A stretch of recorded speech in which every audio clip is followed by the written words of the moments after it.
Assalamualaikum warahmatullahi wabarakatuh.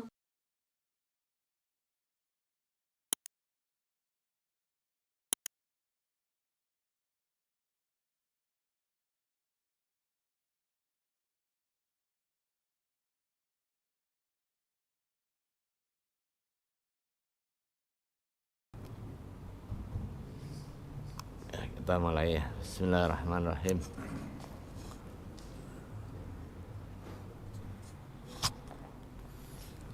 Ya Rabbi bil Mustafa balligh maqasidana waghfir lana ma madha ya wasi'al karami. Ya Rabbi bil Mustafa balligh maqasidana waghfir lana ma madha ya wasi'al karami.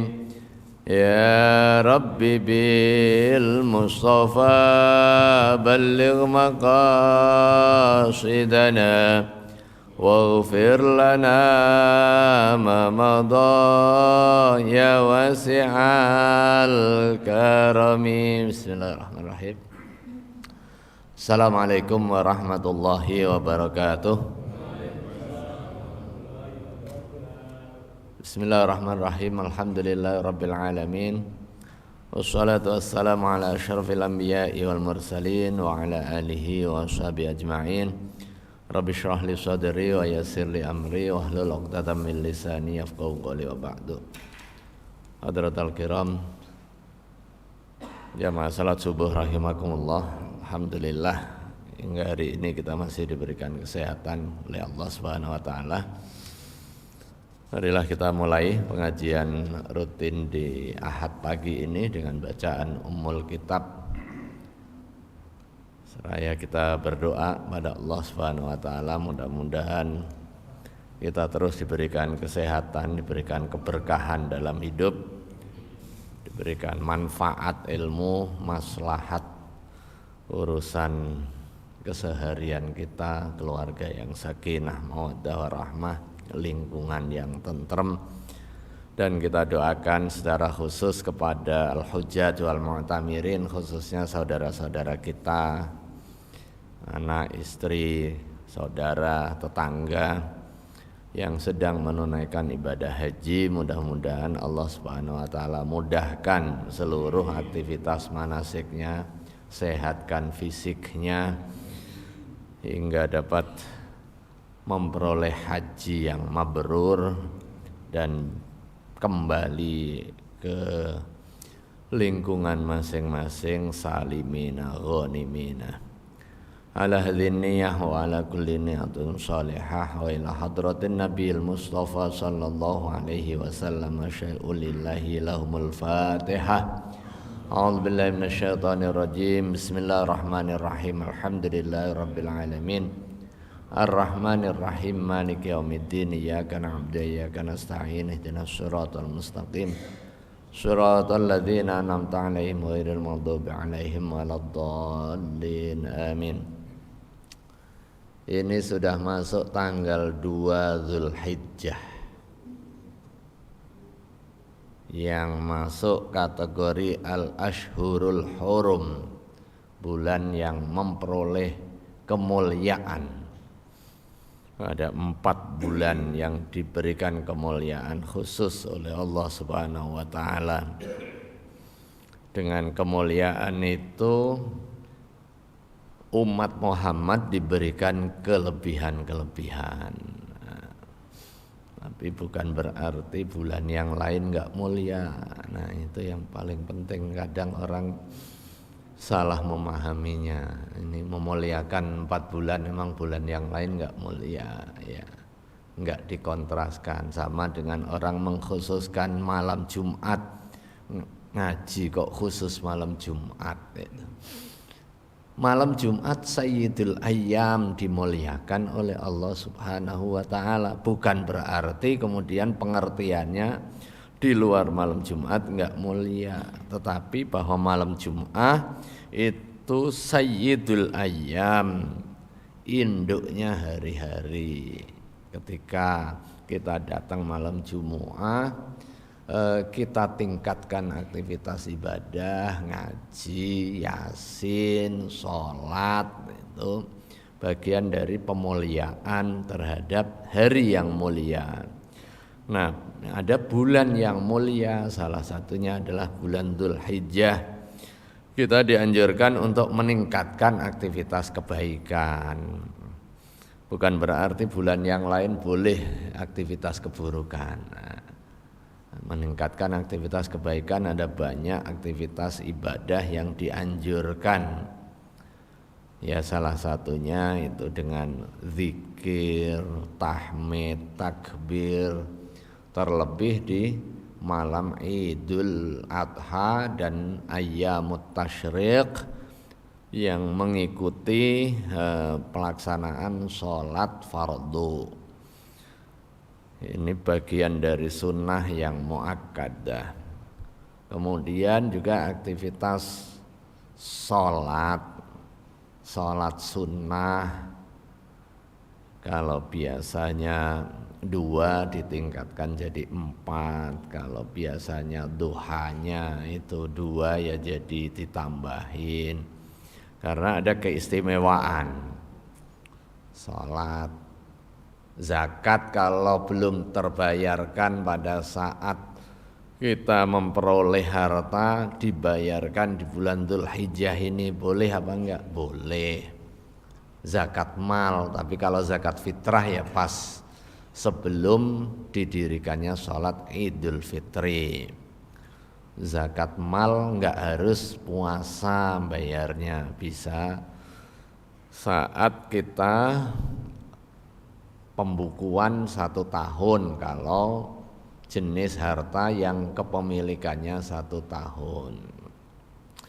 Kemudian puasa bahkan sangat-sangat dianjurkan. Rasulullah SAW menegaskan, siyamu yaumi arafata ahtasibu 'ala Allahi ayyukaffira as-sanah allati qablahu was-sanah allati ba'dahu. Puasa Arafah itu saya meyakini dan saya berhitung pada Allah Subhanahu wa taala. Artinya Rasulullah SAW memperoleh informasi dari Allah Subhanahu wa taala bahwa pahala puasa Arafah itu sangat besar, dapat menghapus dosa setahun sebelum dan setahun setelahnya. Ya, tentu hitung-hitungannya enggak hitung-hitungan matematika. Waduh, ini 1 tahun kemarin saya dosa A, B, C, udah nunggu Arafah aja saya puasa. Terus 1 tahun ke depan saya dihapus dosanya, ya sudah kita nyantai berbuat dosa, ya enggak. Ini menunjukkan bahwa keutamaan kedudukan puasa Arafah.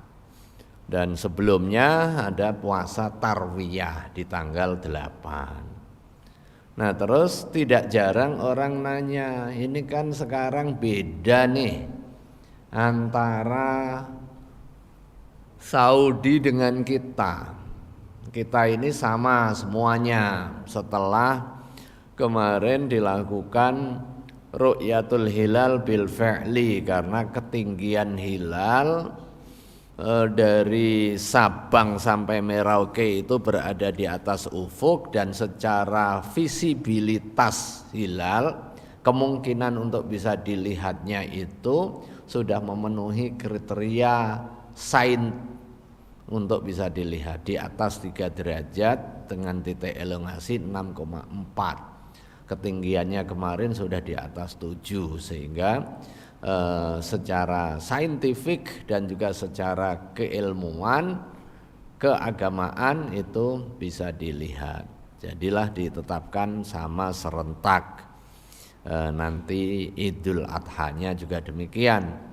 Akan tetapi Saudi mampu melihat hilal lebih awal karena memang posisinya dasar penetapannya adalah munculnya hilal, munculnya bulan.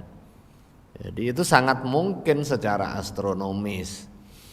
Begitu lebih dahulu berarti nanti saat kita puasa Arafah sana sudah Idul Adha. Terus muncul pertanyaan, nah ini berarti nggak benar kita menetapkannya, kan puasa Arafah itu pada saat orang wukuf di Arafah di sana. Kita puasa di sana sudah Idul Adha, berarti kita puasanya lebih awal mengikuti orang yang wukuf di sana. Nih kelihatannya sih masuk akal, tetapi ketentuan keagamaan itu ukurannya bukan akal, ukurannya adalah ilmu. Kalau patokan dan cara pandang yang seperti itu salah total, nggak pernah ngaji berarti. Karena itu nggak ada perbedaan ulama yang menyatakan bahwa ada pandangan ulama yang menyatakan bahwa puasa Arafah itu terkait dengan aktivitas wukuf di Arafah di sana, nggak ada. Jadi ada 3 jenis ibadah yang ada kaitan dengan waktu dan tempat. Jenis yang pertama adalah aktivitas ibadah yang dikaitkan dengan tempat tanpa dikaitkan dengan waktu. Seperti apa? Kita masuk masjid, kita disunahkan sholat tahiyatul masjid. Kita disunahkannya karena terkait dengan tempat. Kita tawaf di Baitullah, itu dikaitkannya dengan tempat, yaitu di Ka'bah, tawafnya di Ka'bah. Sekalipun kita fisiknya kuat, kemudian kita tawaf, tetapi di Pondok Gede ya nggak sah. Waktunya juga tepat, waktunya qiyamul lail misalnya, tapi tidak pada tempatnya ya nggak sah. Kemudian ada yang dikaitkan dengan waktu dan tempat. Waktu dan tempat. Seperti wukuf di Arafah tanggal 9 Dzulhijjah. Tempatnya di Arafah.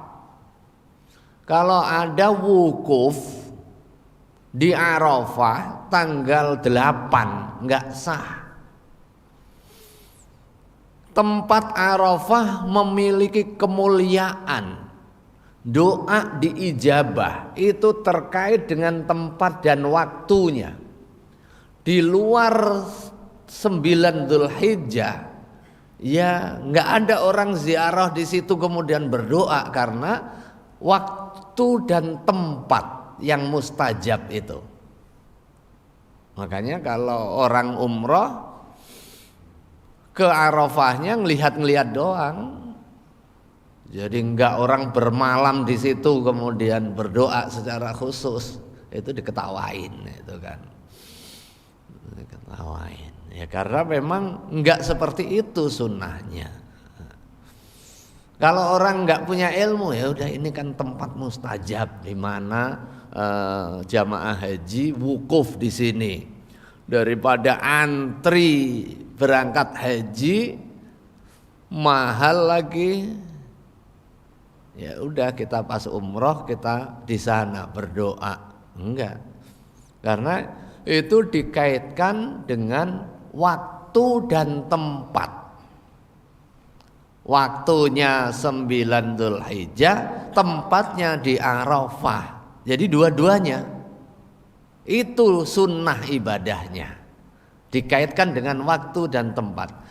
Yang ketiga dikaitkan dengan waktu saja. Dikaitkan dengan waktu saja. Seperti waktu di mana dia berada. Seperti apa? Pelaksanaan sholat. Sholat kita laksanakan ini waktu. Sholat subuh. Sholat subuh menghadap kemana Ustaz? Menghadap ke kiblat. Kiblatnya di mana Ustaz? Ke Ka'bah. Kenapa enggak kita bareng sama orang yang di Ka'bah sana sholatnya? Berarti kita lebih dulu atau lebih akhir. Kalau gitu kita ngikutin orang jamaah di sana. Waktunya ya selisih 4 jam terus kita. Enggak. Perintahnya itu dikaitkan dengan waktu saja. Titik udah. Mau tempatnya di mana saja, waktu zuhur ya mulai ba'da zawal. Mau di mana saja, waktu maghrib ya ba'dal ghurub. Mau di mana saja, waktu subuh itu ya ba'dal fajr. Ketika tulu'i al-fajri, di mana saja. Puasa juga demikian, puasa Ramadan itu ditetapkannya ya pas Ramadan waktunya. Puasa Arafah itu dikaitkan dengan waktu, bukan tempat. Hatta sekalipun nggak ada satupun orang yang wukuf di Arafah di sana, kita tetap disunahkan puasa Arafah. Nah, dan itu penjelasan Nabi udah clear, itu ijma, nah, itu konsensus. Kadang orang ya ini udah mulai ini di medsos udah mulai ada, nah, makanya ini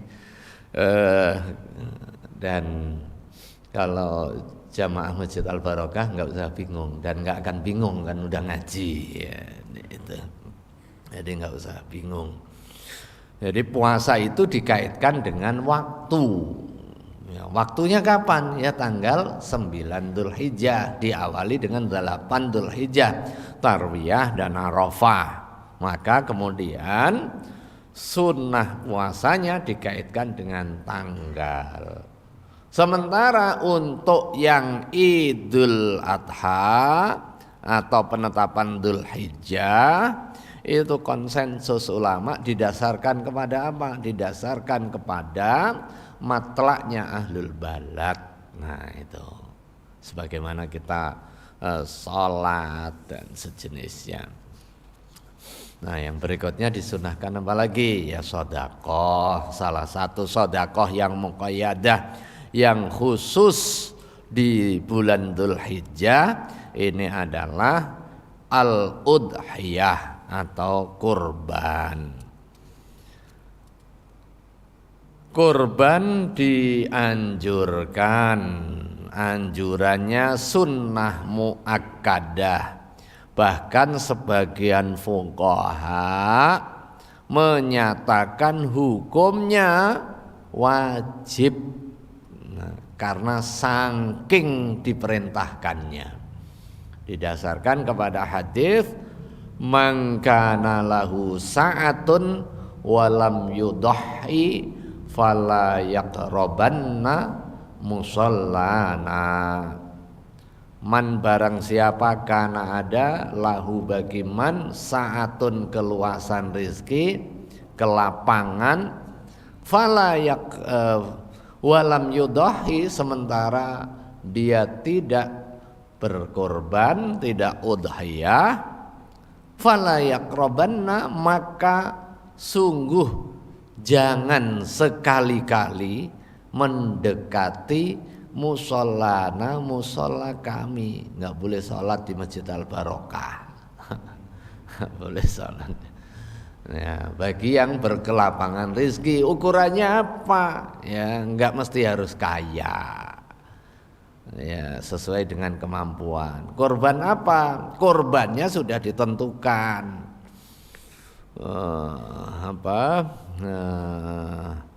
Binatang ternak al-an'am, kambing. Kambing dengan segala jenis kambingnya. Dan kalau kambing segala jenis kambingnya itu harga mulai dari kelas A sampai kelas Z. Pokoknya kambing yang memenuhi syarat. Ada kambing kacang, ada kambing kerupuk, habis kacang, kambing Australia, kambing Amerika misalnya. Kemudian ada sapi dengan segala jenisnya juga, ada sapi, ada kerbau, boleh nggak? Boleh itu. Segala jenis sapi Al-Baqarah. kemudian unta dan dengan segala jenisnya. Barang siapa yang memiliki kelapangan rezeki. Nah, ini sebenarnya penjelasannya yang nggak usah nunggu kelapangan itu. Tapi dengan berkorban Allah Subhanahu wa taala lapangkan rezeki kita.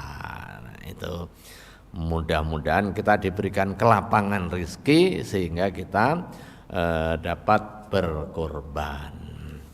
Masih ada waktu. Udah berapa Pak Noto? 7 sapi 30 kambing. Berapa kambingnya? 6. Ini belum, masih waktunya panjang. Ada biasanya berapa? 30, 35 ya. Mudah-mudahan. Nah, ini tujuannya apa? Ya tujuannya yang pertama iraqatid dam.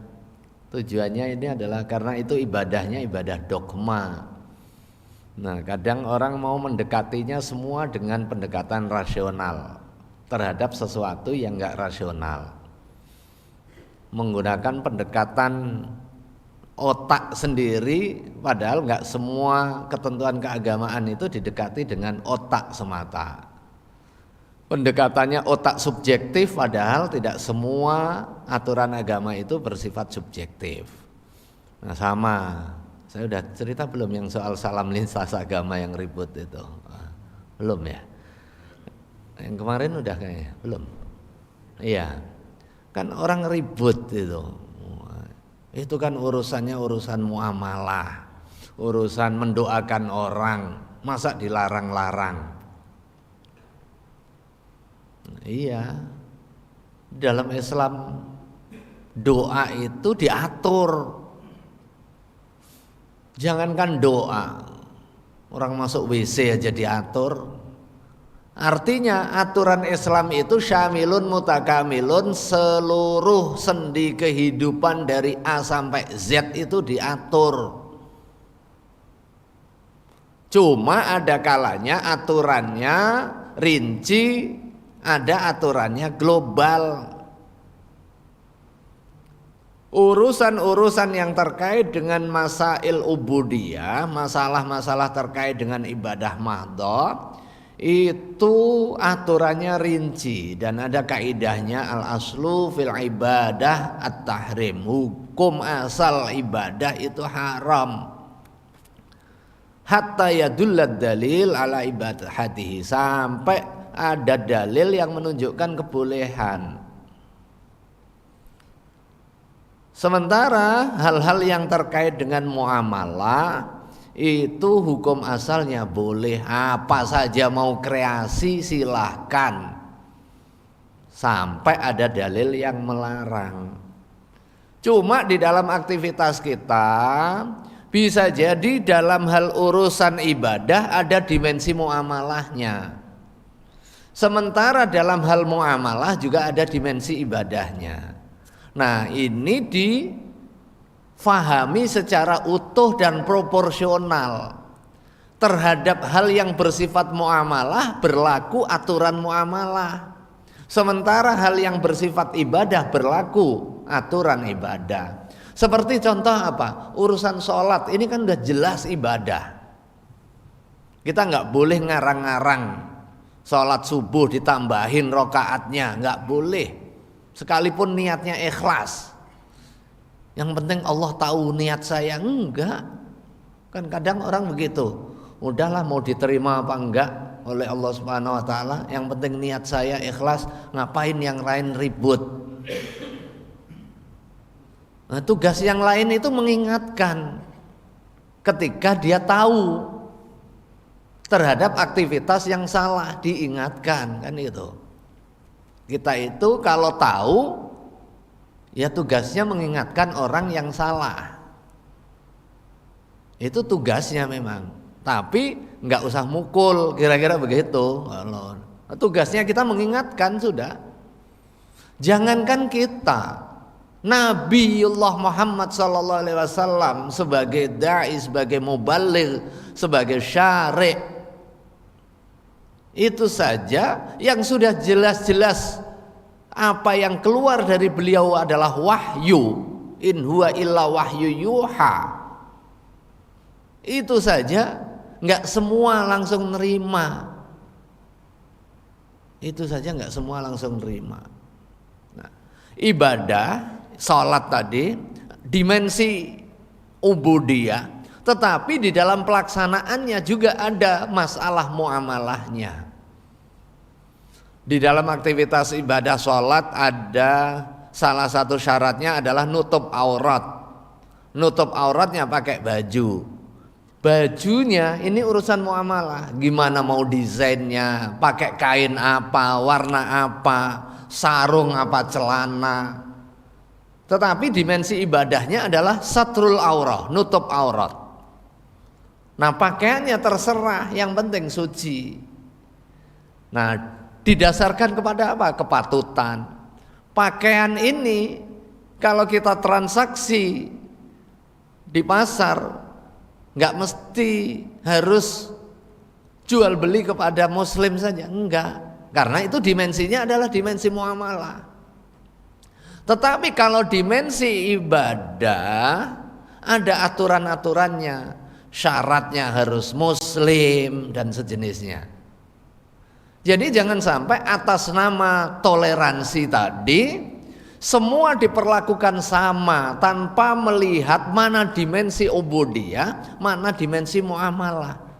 Dan Islam sudah ngatur bagaimana mekanisme hubungan antar umat beragama itu diatur secara rinci. Mana wilayahnya ubudiyah, mana wilayahnya muamalah. Mana ada kalanya kita bersatu dan bercampur untuk menyatu di tengah keragaman. Mana saatnya kita jalan beriringan tanpa harus dicampur adukkan.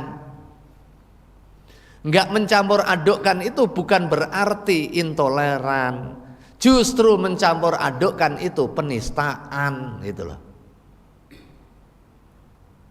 Ketika kita sholat atas nama toleransi, orang lain nggak usah diajak masuk masjid untuk kita paksa ikut sholat. Itu malah dosa.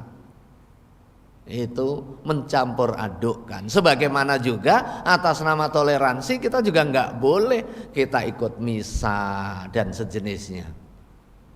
Aturan Islam sudah jelas. Kita diperintahkan untuk mempersilahkan orang yang memiliki keyakinan keagamaan lain menjalankan ajaran agama sesuai dengan keyakinannya, tanpa kita harus mengganggu, mengolok-olok, mengejek. Itu terlarang dan dosa. Tapi nggak boleh kita ngikut-ngikut itu, gitu loh. Itulah makna lakum dinukum waliyadin dalam hal urusan ibadah. Nah, sekarang salam itu masuk di mana? Salam memang betul relasi antar sosial, sama dengan perkawinan, itu hubungan antara calon suami dan calon istri. Ini urusannya adalah horizontal sosial. Tetapi di situ ada dimensi ibadah yang harus diikuti. Aturan siapa yang boleh untuk dinikahi, bagaimana syarat dan rukunnya. Nggak boleh atas nama hubungan sosial kita membangun toleransi dan moderasi. Ya sudah, masa perkawinan diatur-atur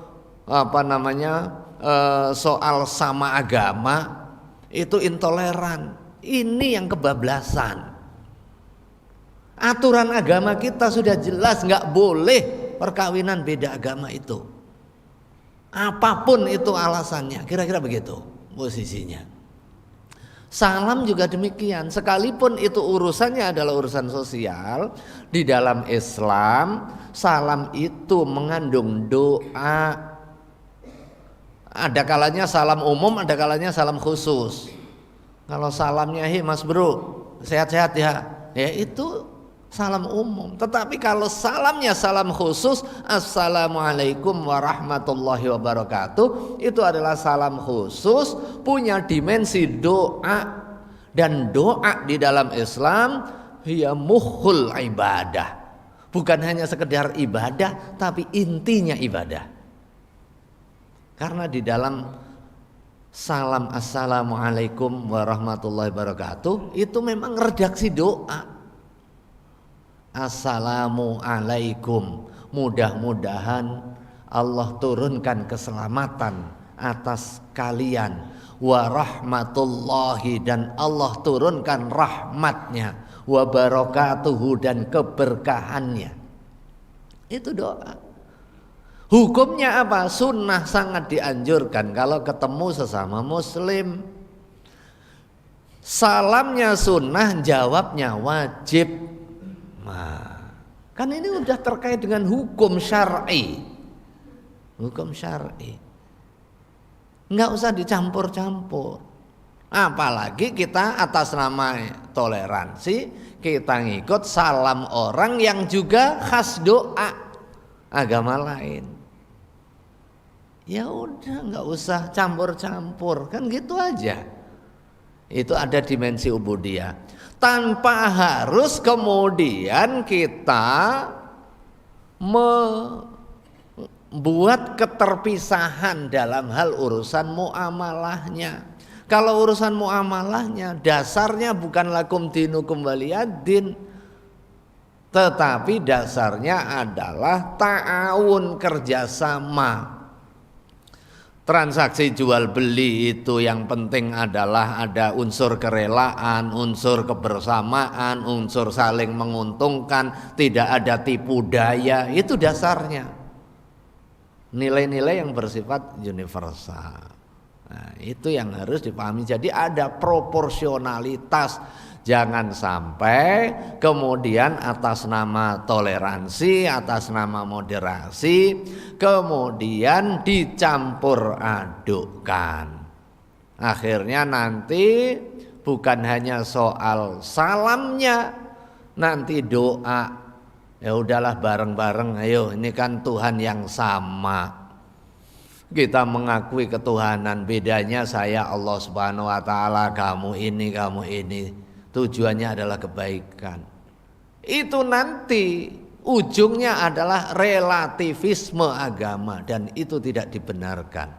Islam mengakui eksistensi adanya agama yang lain, tapi jangan sekali-kali mengakui soal kebenaran. Kebenaran itu tunggal, sesuai dengan keyakinan keagamaan. Mengakui eksistensi tanpa mengakui kebenaran. Begitu mengakui kebenaran yang lain, syirik kita. Itu udah jelas. Tetapi pada saat kita mengakui eksistensi, kita nggak boleh masuk kepada wilayah teologis mereka. Apalagi kemudian kita ngeledek-ngeledek, nggak boleh juga. Dan itu dijelaskan eksplisit di dalam Al-Quran. Wala tasubbul ladzina yad'una min dunillahi fayasubbullaha adwam bighairi ilm. Wala tasubbu, dan jangan sekali-kali kamu mencela alladzina yad'una min dunillah, yang menyembah, yang berdoa kepada selain Allah. Enggak boleh kita mencaci. Wala tasubbul ladzina yad'una min dunillah. Karena apa? Ya pertama, ini tidak sejalan dengan prinsip lakum dinukum waliyadin. Yang kedua, sekalipun sesembahan itu kita yakini salah, tapi enggak boleh dicela. Kenapa? Kalau kita mencelanya, nanti akan ada satu kondisi berbalas. Orang yang kita cela akan mencela Allah Subhanahu wa taala. Mencela misalnya apa yang disembah, patung-patung, kita cela. Fayasubbullaha adwam bighairi ilm. Niscaya mereka akan mencela Allah Subhanahu wa taala dengan tanpa ilmu. Jadilah balas olok-olok seperti di beberapa medsos itu. Nah, itu nggak boleh, itu nggak boleh. Nah, disinilah pentingnya moderasi kita secara proporsional, ada wilayahnya masing-masing. pemahaman utuh mengenai jurisdiksi itu menjadi penting di dalam merumuskan tata cara hubungan kita secara baik, substantif, dan juga membangun harmoni hakiki antar umat beragama. Jangan-jangan orang yang kita maksud, kita tuju untuk toleran, kita namo budaya dan sejenisnya, mereka nggak nyaman juga.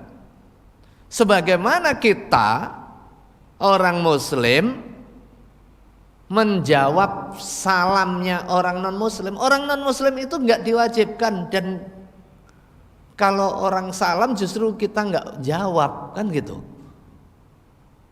Bisa jadi teman-teman non-Muslim kalau nggak diberitahu, dia nggak tahu. Kalau dia non-Muslim kemudian berhadapan di kita pakai assalamualaikum, mungkin pandangannya, oh ini bagian dari penghormatan saya kepada orang Islam. Kemudian dia belajar salam dengan fasihnya. Ada gap kan? Ada gap apa yang dia kehendaki dengan apa yang senyatanya, yang secara norma. Kita juga enggak merasa itu bagian dari toleransi dengan mengucapkan salam. Tanpa salam assalamualaikum bukan berarti kemudian mengurangi makna toleransi dan moderasi. Justru kita menjadi nyaman kalau orang non-Muslim datang, ya selamat pagi sudah, nggak usah assalamualaikum kemudian alhamdulillahirabbil alamin dan sejenisnya, kecuali diawali dengan syahadat, ya sudah. Kecuali diawalinya dengan syahadat dulu. Nah itu nanti langsung ikut sholat di sini kan itu. Kecuali diawalinya dengan syahadat. Jadi itu yang kita pahami bersama. Dan alhamdulillahnya ini banyak orang yang akhirnya paham, yang sebelumnya ikut-ikutan karena ketidaktahuan. Kalau ini tidak disampaikan, sesuatu yang kurang pas secara keagamaan ini nanti dimaknai sebagai sebuah kebiasaan. Begitu kebiasaan diterima, dianggap itu sebagai sebuah kebenaran. Itu. Akhirnya begitu ini kita sampaikan, pro kontra muncul.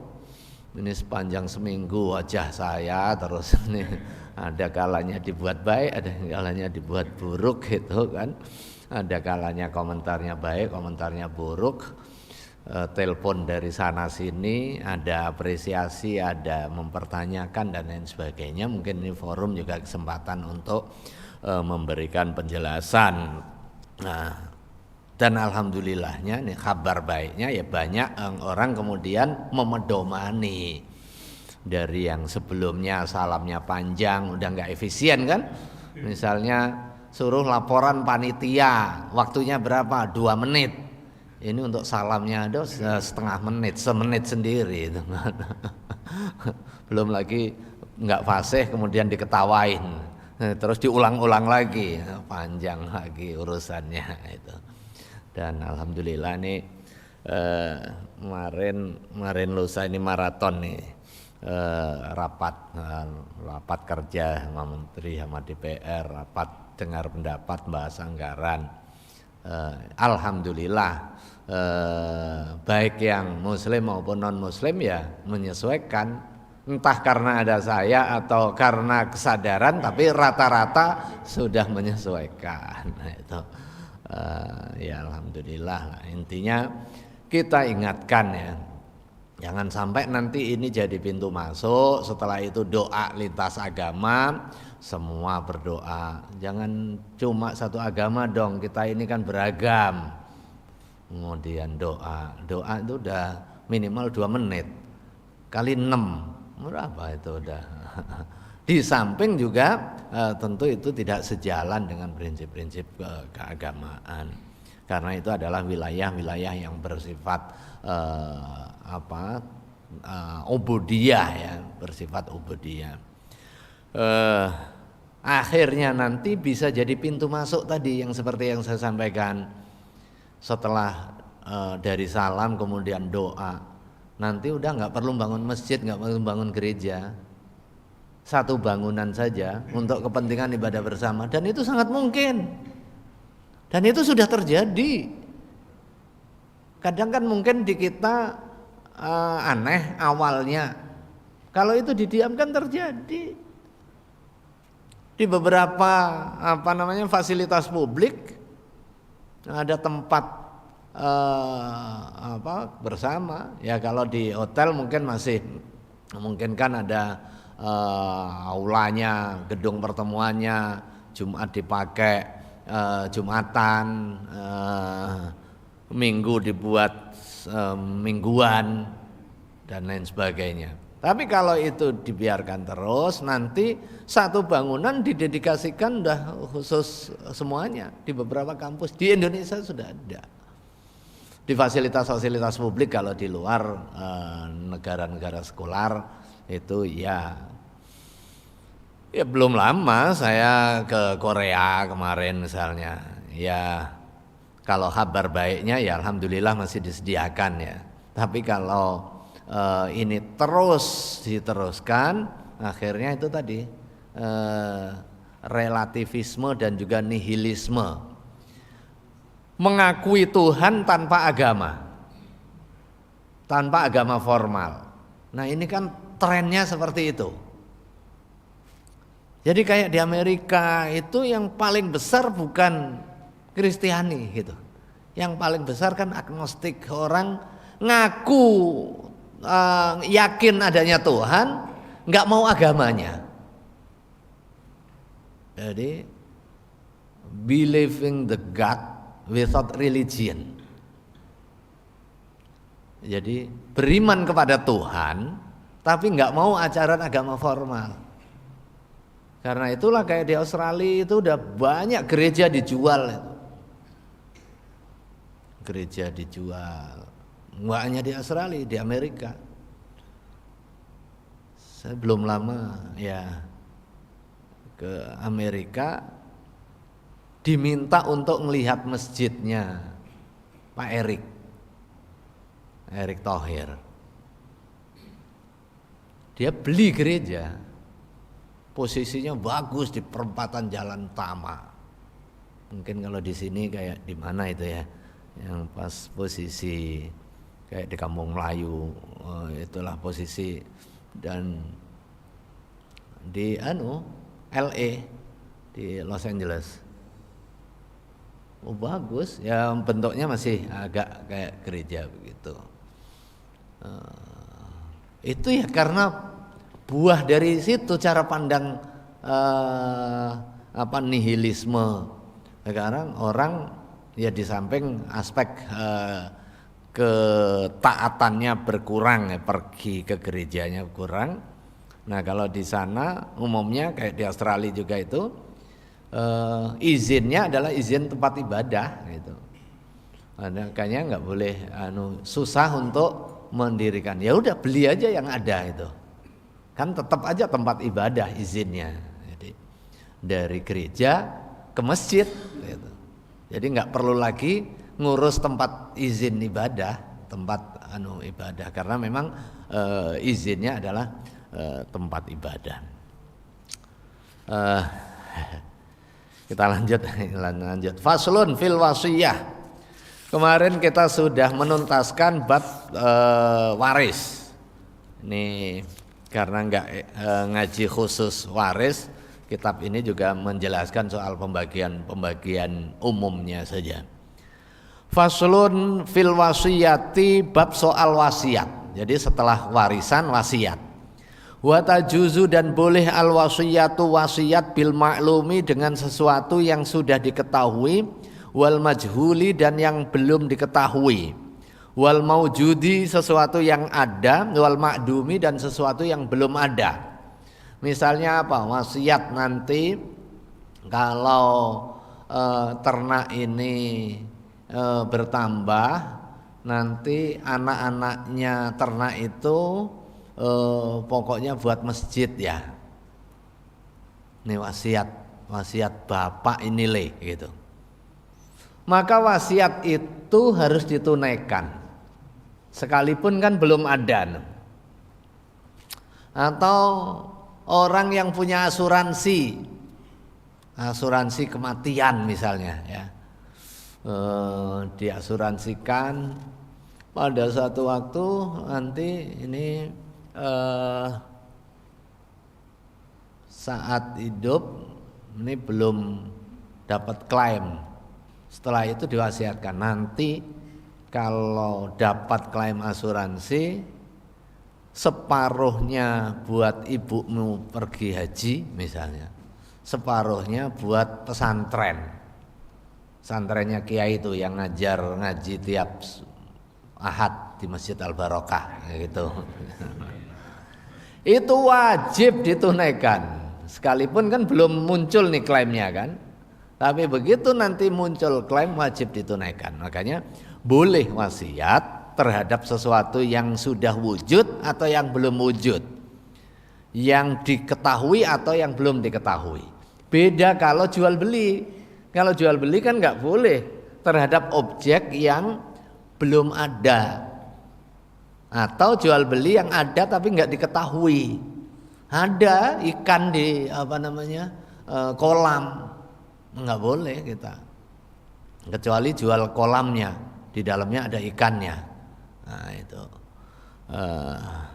al wasiyatu ma'khuzatun min wasaitu asyai'a usihi idza wasaltuhu. Wasiat itu diambil dari akar kata wasaitu asyai'a, ay wasaltuhu, saya menyambung. Fal musi wasala ma kana lahu fi hayatihi bima ba'da mautihi. Orang yang mewasiatkan itu adalah menyambungkan apa yang sudah ada di saat hidupnya untuk sesuatu setelah kematiannya. Makanya namanya wasiat itu sebenarnya apa yang diomongkan, dipesankan pada saat hidup dan berlaku nanti setelah meninggal. Makanya kalau sama kiai jangan minta wasiat. Biasanya tausiah. Nah, tausiah itu kan wasiat tuh sebenarnya kan, satu akar kata waso yuwasi tausiatan tausa anti soan muason fawa muasin. Tausiah itu ya artinya minta wasiat, berarti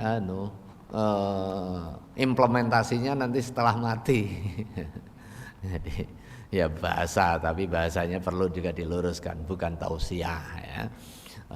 Mau tazkirah atau minta pandangan keagamaan, mau'izah. Nah yang pas itu mau'izah hasanah. Jadi kalau tausiah itu ya soal bahasa sih ya, tapi biar pas saja.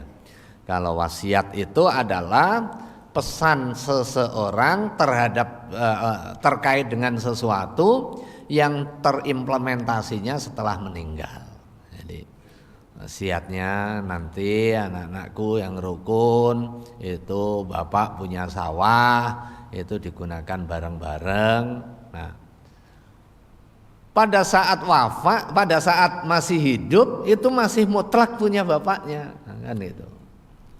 Nah, begitu diwasiatkan, wasiatnya misalnya nanti untuk masjid sekian itu harus ditunaikan, tapi dengan syarat-syarat, harus dengan syarat. Wa hiya fi syar'i tafwidu tasarrufin khasin ba'dal mauti wa kanat fi ibtida'il Islam wajibah bi jami'il malil aqrabin. Pengertian secara syar'inya wasiat itu tafwidu tasarrufin khasin ba'dal mauti, mendelegasikan tasarruf khusus, mendelegasikan kepada orang yang diwasiatin untuk melaksanakan aktivitas tertentu sesuai dengan wasiatnya yang dilaksanakan ba'dal mauti, setelah mati. Wa kanat fi ibtidail Islam, dulu wasiat itu di awal-awal Islam wajibatun, wajib ditunaikan bijami'il mali, terhadap seluruh harta, lil akrobina, kepada kaum kerabat. Liqaulihi ta'ala, karena didasarkan oleh firman Allah, kutiba alaikum idza hadara ahadakumul mautu in taraka khairanil wasiyyatu lil walidaini wal aqrabin. Kutiba, diwajibkan, alaikum, atas kalian, idza hadara, apabila hadir, ahadakum, kepada salah satu di antara kalian, al mautu, kematian, intaroka, apabila meninggalkan, khairan, kebaikan, al wasiyah, kutiba al wasiyah, diwajibkan wasiat, lil walidaini, kepada kedua orang tua, wal akrobina, dan orang-orang terdekat, kaum kerabat. Surah Al-Baqarah 180. Summa nusikhat, kemudian ayat tentang wasiat itu dinasah bi ayatil mawaris, dengan datangnya ayat yang menjelaskan soal waris. Wa baqiya istihbabuha, dan tetap istihbabuha, kesunahannya, fi thuluthi, di sepertiganya. Kalau ada orang punya harta banyak, kemudian punya ahli waris, pada saat dia hidup mewasiatkan seluruh hartanya untuk masjid, yang ditunaikan adalah sepertiga. Famadunahu fi haqqi ghairil waris itu. Jadi kepada ahli waris pun, kepada ahli waris, kalau ada wasiatnya itu dibatasi tadi sepertiga.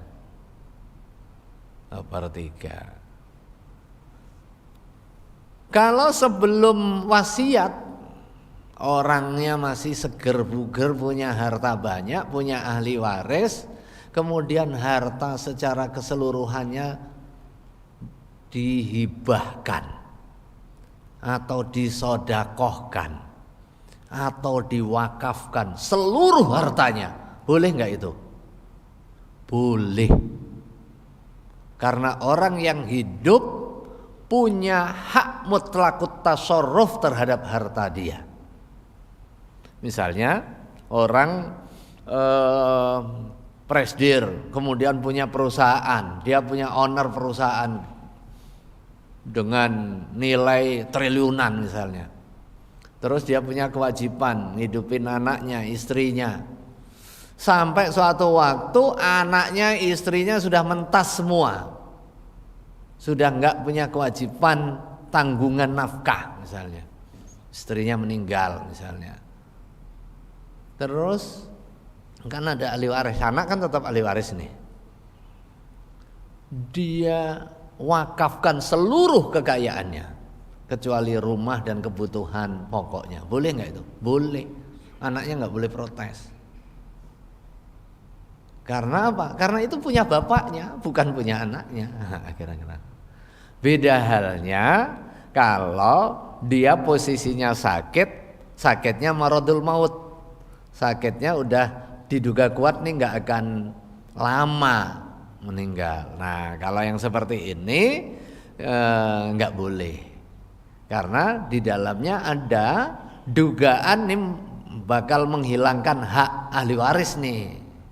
Tapi kalau dalam kondisi segar bugar, dia punya, jangankan dihibahkan atau diwakafkan, dijual aja udah terserah kan.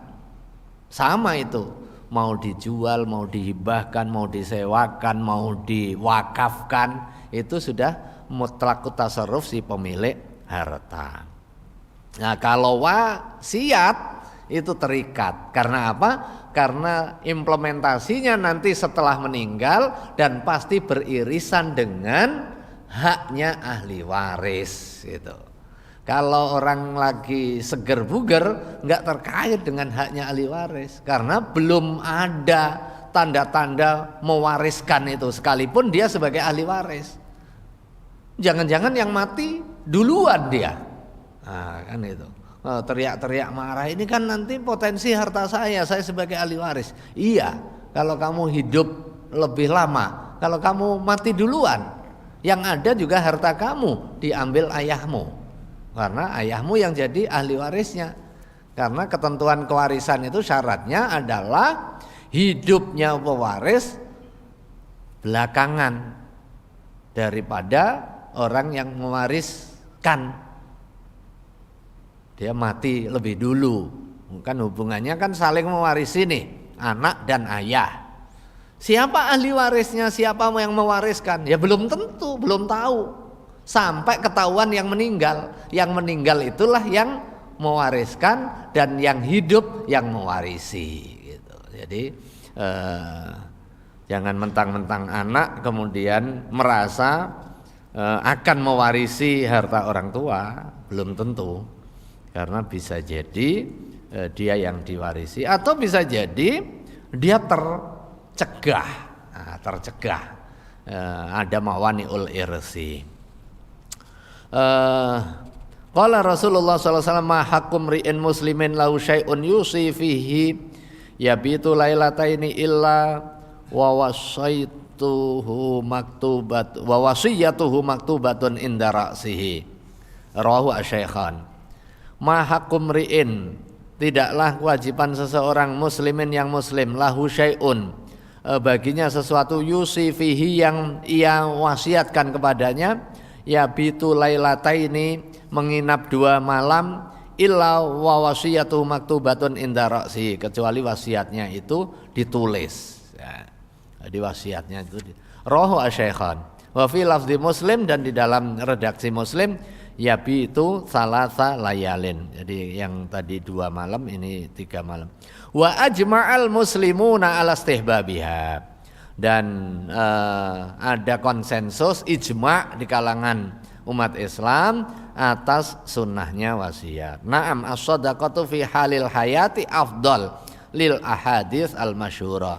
Akan tetapi sedekah pada saat orang masih hidup itu lebih utama daripada wasiat yang akan ditunaikan setelah meninggal. Wasiat terkait dengan kebaikan disunnahkan, tapi lebih diutamakan sedekah saat hidup. Nah, saat hidup lil ahadits al-masyhurah. Idza arafta hadza fa'lam annal wasiyata laha arkan. Apabila sudah difahami definisi dan hukum wasiat, ketahuilah bahwa wasiat memiliki rukun-rukunnya.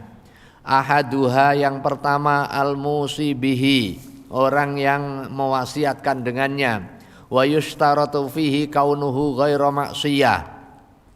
Apa yang diwasiatkan dipersyaratkan adanya yang diwasiatkan itu ghairu maksiyah, bukan wasiat untuk kemaksiatan.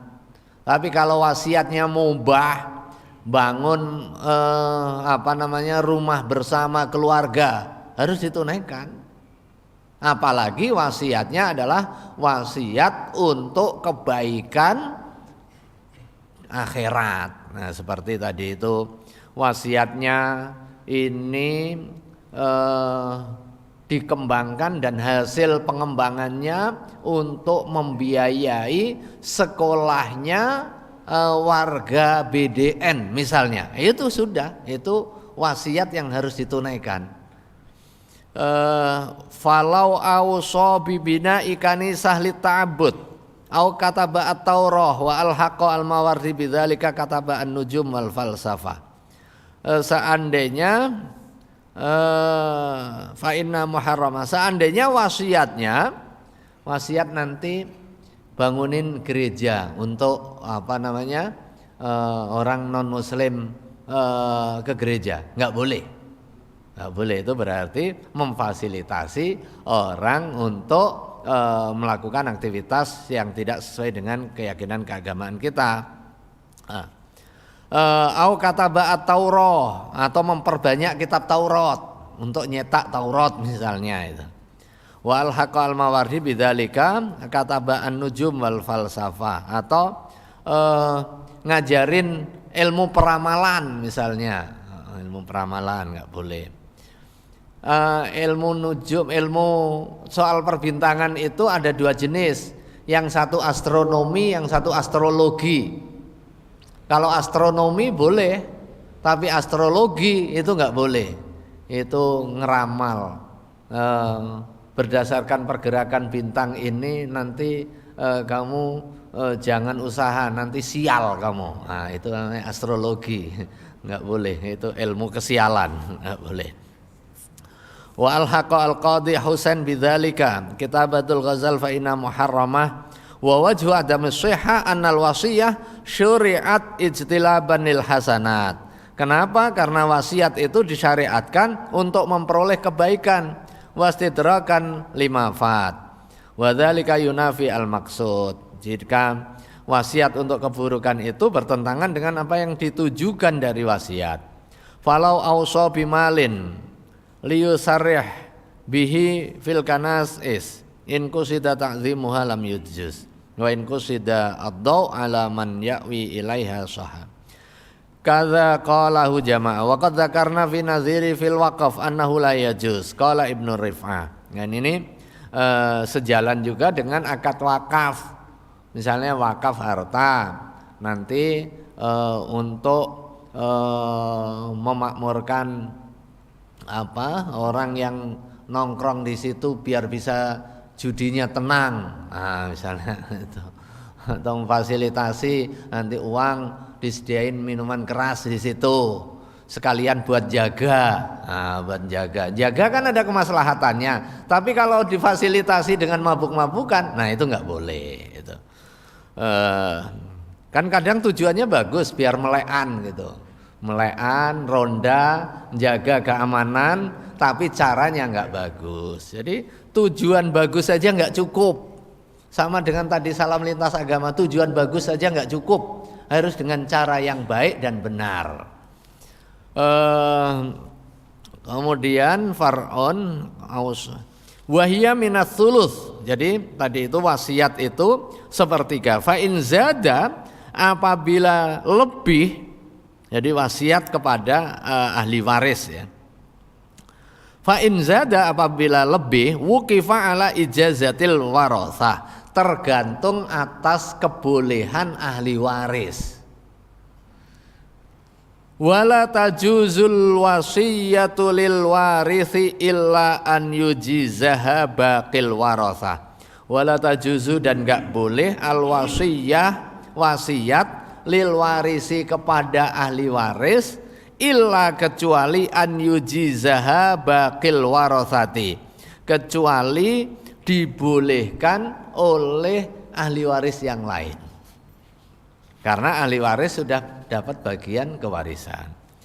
Tajuzu, boleh al wasiyatu, wasiat bi thuluthil mali, dengan sepertiga harta, ba'da ad-daini, setelah utang-utangnya dilunasi. Makanya begitu ada wasiat nggak langsung ditunaikan setelah meninggal, tapi urutannya yang pertama untuk memenuhi kebutuhan jenazahnya. Jadi kalau seandainya dalam hal pemenuhan tajhizul janaiz, hak-hak jenazahnya itu nggak ada biaya, misalnya belum bayar makam misalnya, ya sudah diambilkan dari hartanya itu. Sementara nggak ada pemakaman umum, tapi kalau ada pemakaman umum ya dimakamkan di umum. Untuk kepentingan itu yang pertama. Yang kedua, bayarin utang-utang dulu.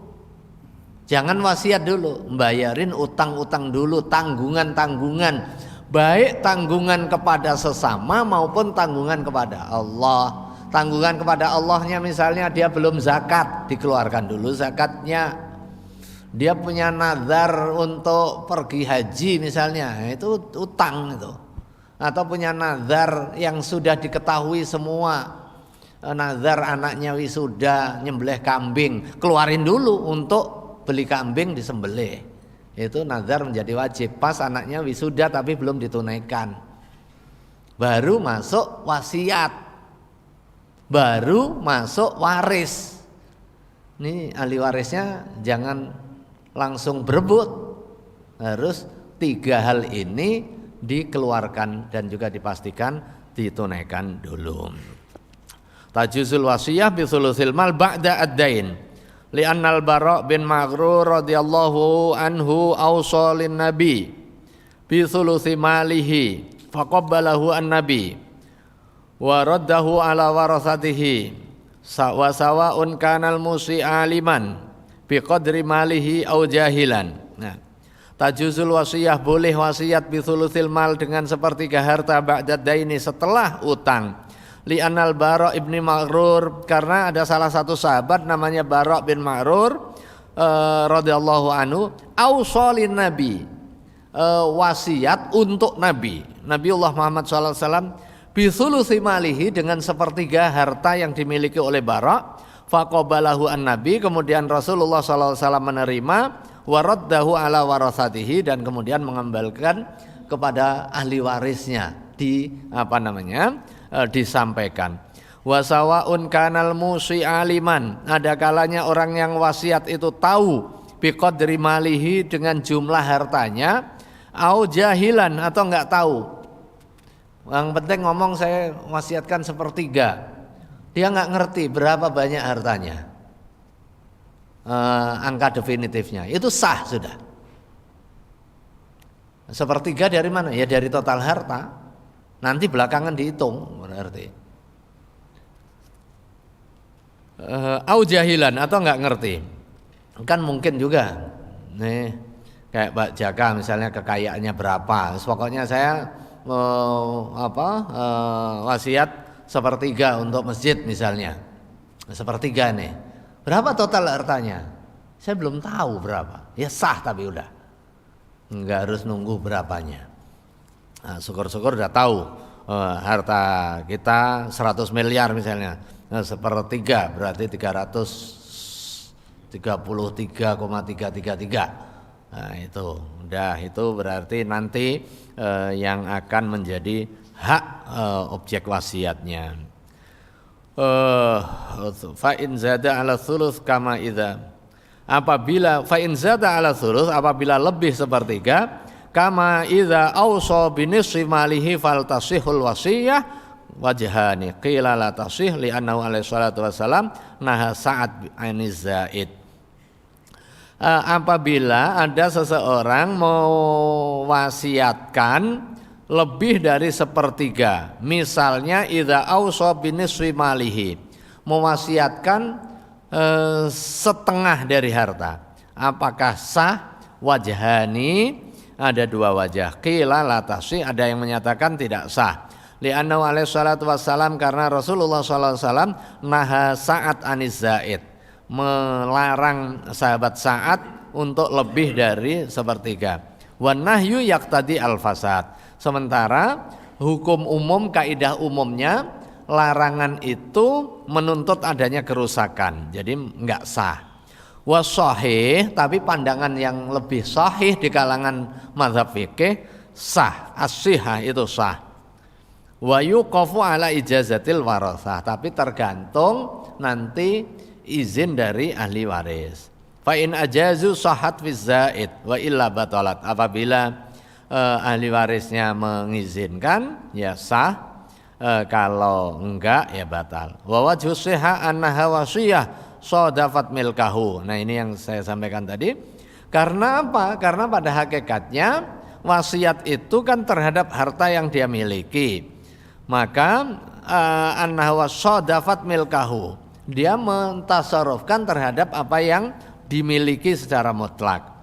Innama ta'allaqa biha haqqal ghair, akan tetapi hanya saja hal itu terkait dengan hak orang lain, fa asbaha bai'us syaqti al-mashfu', seperti menjual barang yang gabung ya. Kita punya usaha misalnya motor untuk ojek, beli berdua, kita jual porsi kita kan boleh, tapi nanti jual motornya sesuai dengan izin yang satunya. Kan nggak mungkin dipretelin begitu sehingga berkurang nilai. Walau lam yakun lahu waris batalatil wasiyah fi mazada ala thuluth li annal ansari ataqa sittata abad wa jazam salasa. Wa tasihul wasiyah min kulli malikin akilin li kulli mutamallikin au fi sabilillah.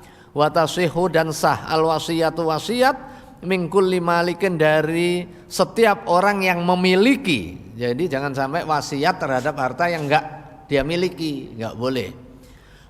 Akilin berakal.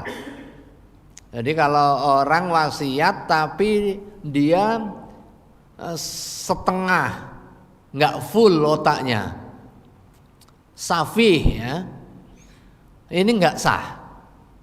Karena apa? Karena dia membutuhkan pengampuan terhadap harta.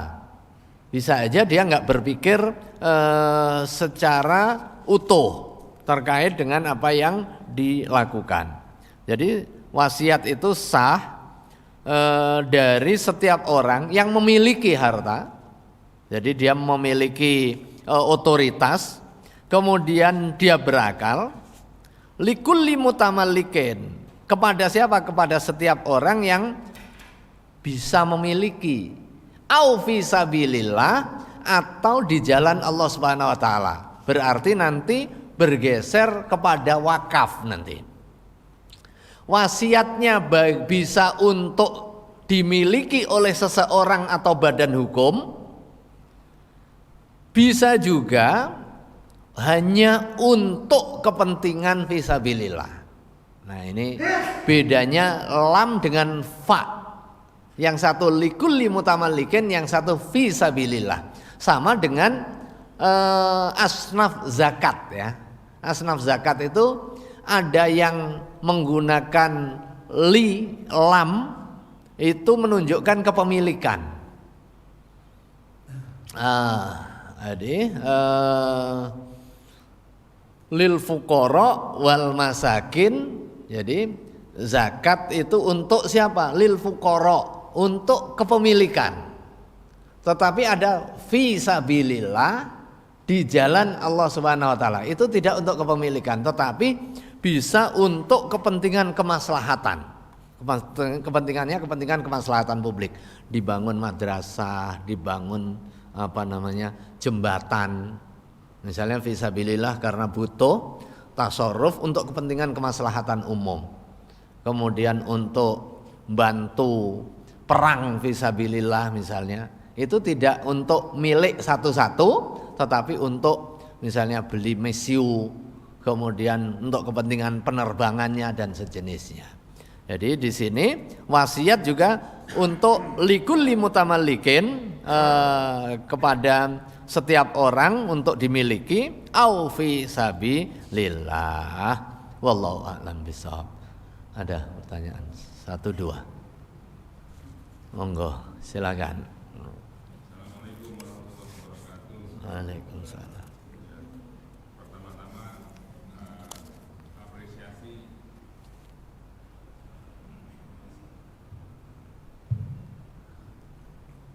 Pertama-tama apresiasi Pak Yai untuk salam lintas agamanya. Kalau yang saya rasakan di kepemimpinan fatwa yang sekarang terasa lebih produktif dan lebih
setiap tahun juga ikut kegiatan yang sama.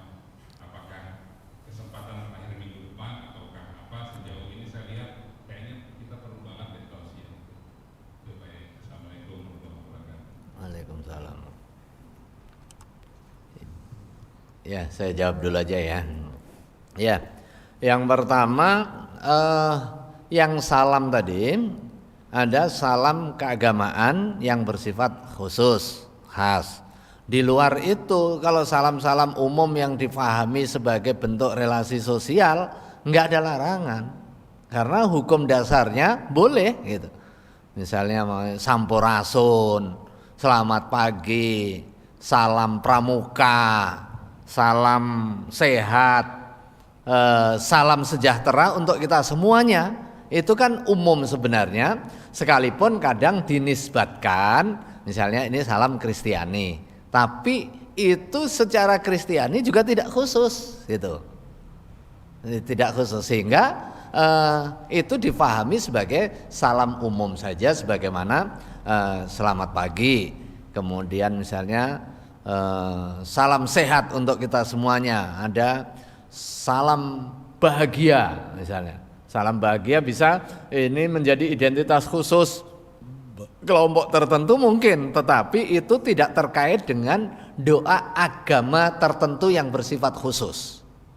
Jadi yang terlarang itu kan sebenarnya sesuatu yang khusus, domainnya privat keagamaan, yang menjadi keyakinan keagamaan, kemudian dianggap itu untuk bersama-sama gitu.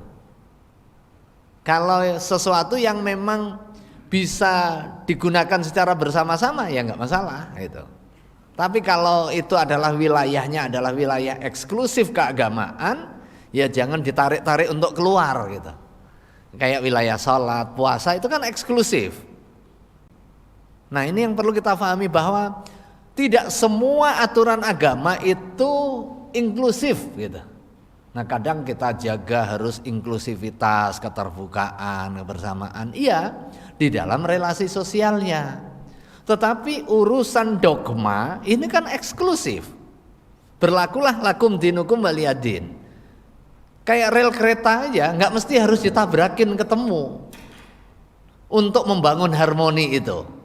Ada kalanya kita nggak usah ketemu tapi beriringan. Justru nggak harmoni kalau nanti dipaksa ditekuk-tekuk untuk ketemu.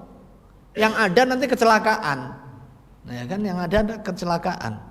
Crash, begitu rel kereta dihimpitin, dibelokin sedikit aja, itu udah nggak jadi persisi, dia nabrak, dia kecelakaan itu. Nah yang kayak gini harus difahamkan.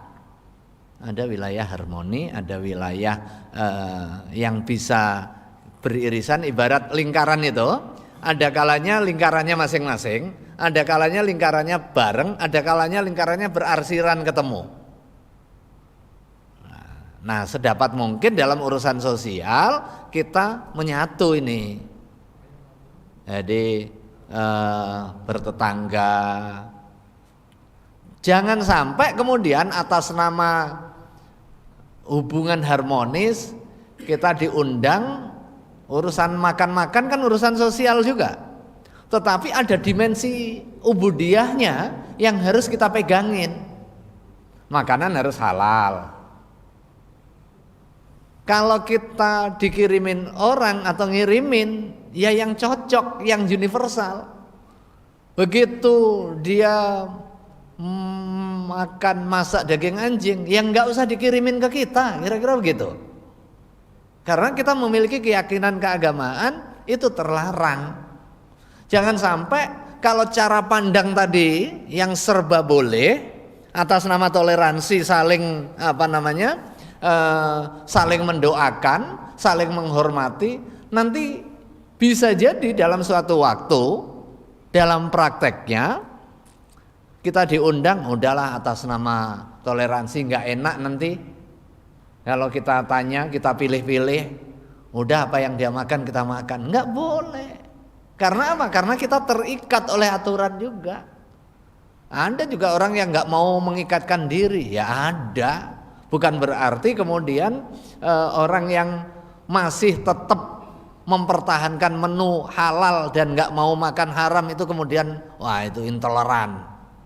Nah yang kayak gini harus dihajar ini, harus diajar cara pandangnya sehingga kembali kepada cara pandang yang proporsional. Yang kedua soal pemberian ya. Pemberian dalam posisi kita hidup ya mutlak tasarruf.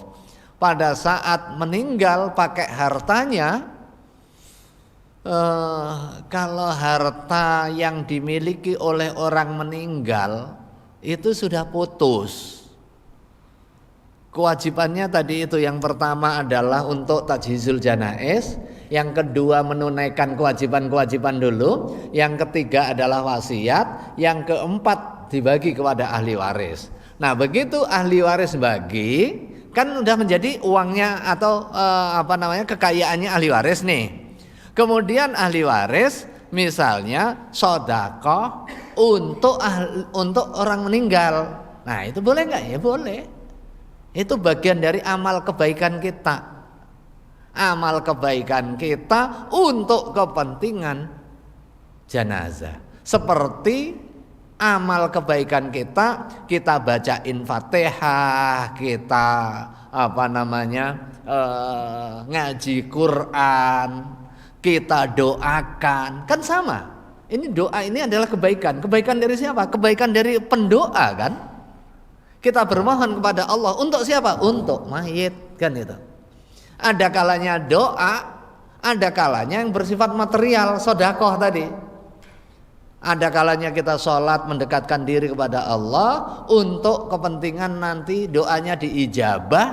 Doakan siapa? Doakan jenazah. Kita sedekah pahalanya kita dedikasikan untuk kepentingan jenazah. Boleh nggak itu? Boleh. Itu tawassul bil a'mali sholihah. Tawassul dengan amal kebaikan kita. Wallahu a'lam. Nah, yang berikutnya tadi itu titik-titik kritis ya.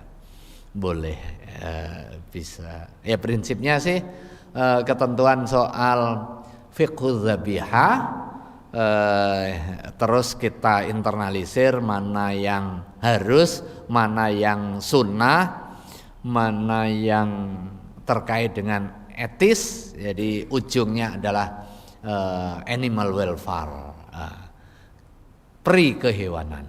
Nah, di dalam Islam sangat diatur. Monggo.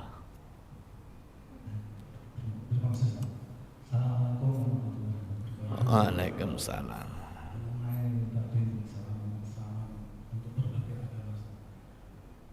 Ini kan sudah biasa diucapkan pidato ya, Pak Kota atau Pak Presiden, bahkan menurut agama saja kalau mau pidato mengucapkan Assalamualaikum, selamat pagi, Om Swastiastu, salam budaya, salam kebajikan. Ini kan mudah mengharapkan Indonesia. Cuma itu sudah terbiasa sama pejabat-pejabat dipakai seperti itu gimana? Kalau mereka mau mengikuti kata kedua mengenai ibadah haji, kalau kita lihat berita di TV itu kan banyak calon jamaah haji yang dideportasi, dipulangkan. Mereka diketahui memakai visa kunjungan, visa ziarah, visa bisnis dan macam, bukan visa haji. Nah pertanyaannya, apabila mereka calon jemaah haji ini bisa masuk ke Mekah Madinah, bisa mengikuti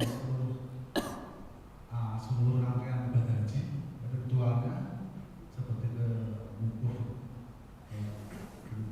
Muzdalifah, kemudian Jumrah, tapi mereka tidak memakai visa haji Ustaz. Ya katakanlah haji pribadi Ustaz, itu nanti apa namanya legalitas hajinya gimana Ustaz? Siapa ya? Terus rukun Islamnya yang kelima terpenuhi atau gugur? Ya, oke. Yang pertama soal keputusan Istimewa Ulama terkait dengan panduan hubungan antar umat beragama. Sebenarnya salam lintas agama itu hanya bagian dari panduan umum hubungan antar umat beragama, sehingga jauh lebih luas dan lebih implementatif karena sifatnya adalah panduan. Cuma karena yang menarik adalah isu itu, yang muncul di publik hanya isu itu. Kemudian gimana yang sudah terbiasa. Nah, justru itu fungsi agama itu menguatkan apa yang ada jika itu mengandung kebaikan. Demikian juga pensyariatan hukum Islam itu bukan berarti Islam hadir baru sama sekali, kan enggak. Islam hadir menguatkan apa yang sudah baik, dikuatkan seperti tradisi silaturahim, menghormati tamu, itu bahkan dijadikan menjadi salah satu parameter keimanan.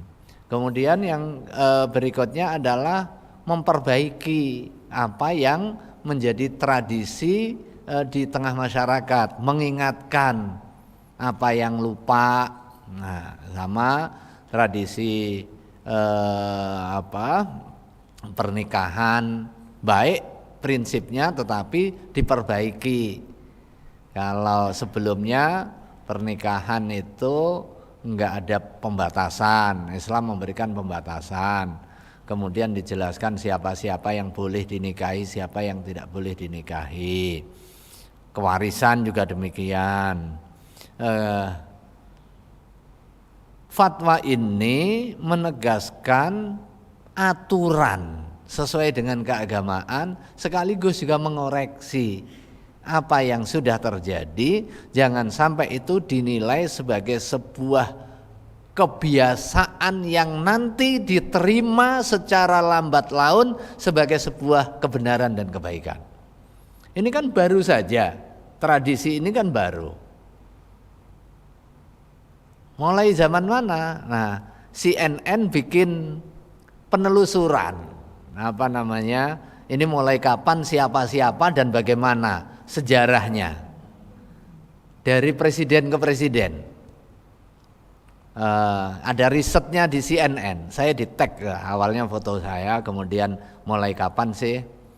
Yang pertama, zaman Bung Karno, apa salamnya? Assalamualaikum warahmatullahi wabarakatuh. Bismillahirrahmanirrahim. Dengan kebanggaan itu kemudian dinasionalisasi. Salam keagamaan Islam. Itu kemudian dimanapun berada ya assalamualaikum, hatta di forum PBB sekalipun. Nah, itu kan. Assalamualaikum. Setelah Bung Karno, Pak Harto, assalamualaikum. Setelah itu siapa? Habibie, assalamualaikum, bismillahirrahmanirrahim. Setelah itu siapa? Gus Dur, assalamualaikum, bismillahirrahmanirrahim, alhamdulillahirabbil alamin. Bahkan lebih panjang itu. Zaman Bu Mega itu udah mulai. Nah, itu kan baru aja berarti kan 2004 ya, 2002 2004. Ya, 2002 2004 karena periode itu dibagi. Periode Gus Dur 99 sampai 2001 2002 itu kan. Sebelumnya 98 99 Pak Habibie. 99 sampai 2001 atau 2002 itu Gus Dur. 2002 2004. Nah, itu udah. Nah, Pak SBY ada ya ada enggak? Wah, nah ini udah mulai. Nah, ini terus diingatkan, awalnya kagok. Nah, sekarang karena itu tadi dianggap biasa. Tapi begitu diingatkan sudah mulai lagi. Ya, memang harus diingatkan ya. Tapi yang perlu dipahami ini memang masail fiqhiyah. Mana dimensi ubudiyah, mana dimensi muamalah. Ini tidak jumping, itu urusan akidah. Kemudian argumennya kan ada orang, saya kan nggak akan mengganggu akidah saya. nggak akan mengganggu saya, nggak akan mengganggu keyakinan saya. Iya, tetapi mengganggu ubudiyahnya. Iya, kalau toh nggak mengganggu ubudiyahnya, tetapi secara sosial akan berdampak nanti. Nah, di dalam hukum Islam itu ada motivasi. Motivasi itu yang melandasi perbuatan. Ada perbuatannya, aktivitasnya. Ada dampaknya. Ma'alatil af'al. Ini satu kesatuan yang dipikirkan di dalam konstruksi hukum Islam. Kalau dampaknya nggak bagus, sekalipun prosesnya baik, ini bisa terlarang, bahkan bisa diharamkan. Seperti yang seringkali saya contohkan, kita ini mati nih tadi. Seperti saya contohkan, orang berkebun anggur, terus orang jual beli anggur, kan hukumnya halal, prosesnya halal. Sekali tujuannya bisa bagus. Begitu dia transaksi dengan produsen wine, mensuplai untuk produksi wine, sesuatu yang hukum asalnya halal ini menjadi haram. Bukan karena motivasi, bukan karena proses, tetapi karena dampak. Dampaknya kan belum ada, Ustaz. Iya. Dampak yang diduga kuat akan terjadi. Saya kan nggak transaksi wine, saya transaksinya anggur. Iya, tapi anggur itu menjadi bahan baku produksi wine. Berarti Anda secara langsung bekerja sama dengan kemaksiatan itu. Nah, itu. Maka ini ditutup, nggak boleh. Nah, itu detil mempertimbangkan aspek hukumnya. Jadi bisa jadi nggak mengganggu akidahnya, bisa jadi. Sama dengan kita misalnya, saya membangun toleransi, kemudian udahlah nggak enak, daripada nanti merusak hubungan perkawanan, kita nggak minum, toh nggak mengganggu kesehatan saya. Memang nggak mengganggu kesehatan saya, tapi mengganggu ketaatan kamu kepada Allah Subhanahu Wa Taala, kan itu kan. Bisa jadi kalau ini kan milih mungkin dalam kondisi normal nanti nggak enak secara psikologis dengan teman gitu. Masa dikasih minum misalnya lagi pertemuan jamuan, nggak enak, udahlah ini kita minum aja daripada rusak persahabatan. Nah itu yang harus diluruskan. Itu yang harus diluruskan. Diingetin saya nggak boleh minum. Jangan kemudian atas nama nggak enak, atas nama menjaga toleransi, atas nama menjaga kebersamaan, sesuatu yang terlarang itu ditabrak. Terus argumennya nggak apa-apa, saya nggak sampai mabuk kok, saya nggak tetap sehat, nggak mengganggu kesehatan saya. Memang nggak mengganggu kesehatan, tetapi mengganggu ketaatan.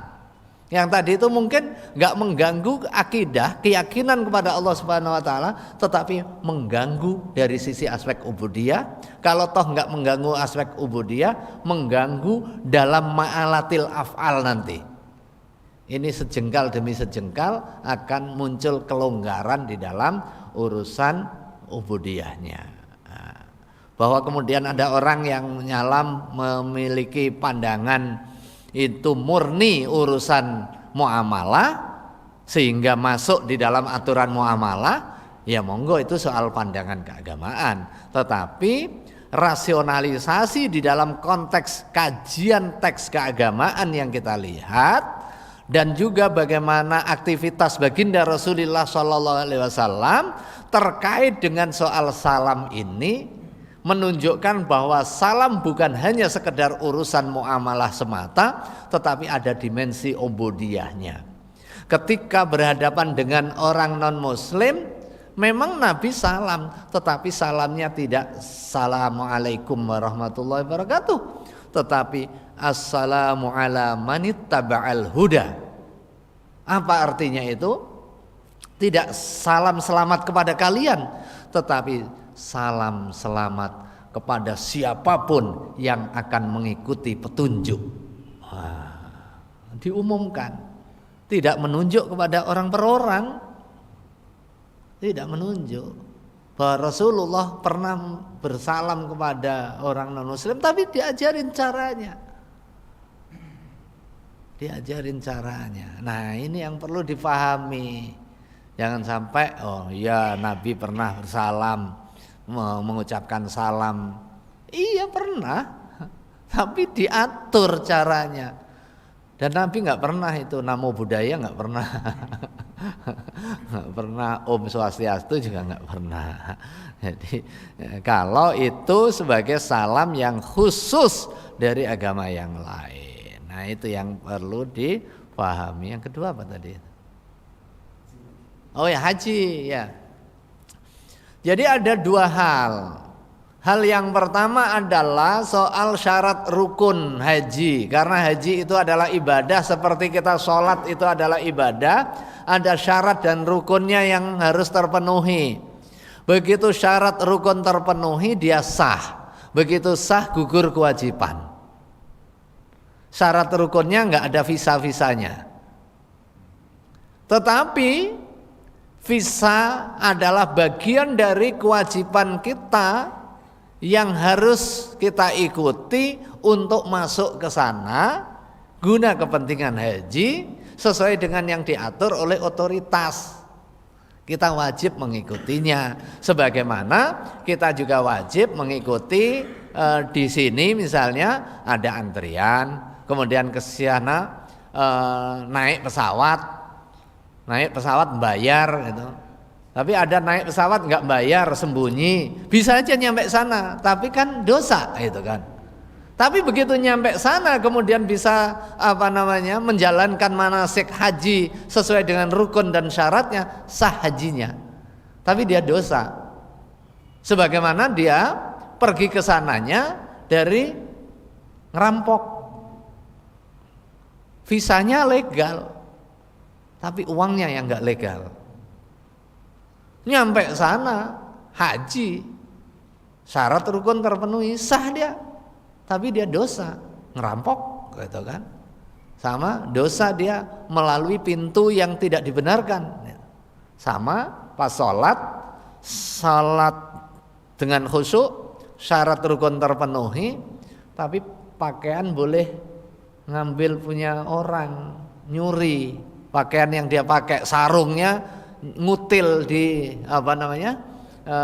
pasar, sholatnya sah sepanjang syarat rukunnya terpenuhi, tapi dia dosa memanfaatkan barang curiannya. Sama dengan orang nikah syarat rukunnya terpenuhi sah, tapi bisa jadi dia dosa. Karena apa? Karena dia sembunyi-sembunyi dari istrinya kemudian berantem. Nikahnya sah, atau dia nggak mau mencatatkan karena dokumennya nggak memenuhi syarat, dia dosa.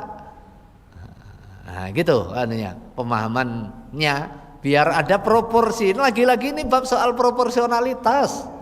Jangan juga dicampur adukkan mana wilayah yang administratif, mana wilayah agama. Ini punya wilayahnya masing-masing, tapi juga jangan dipisah-pisahkan. Hajinya biar sah sempurna, jalan yang ditempuh juga harus benar gitu. Wallahu a'lam bishawab. Oh, masih ada. Ini udah jam 7 nih. Atau bisik-bisik aja.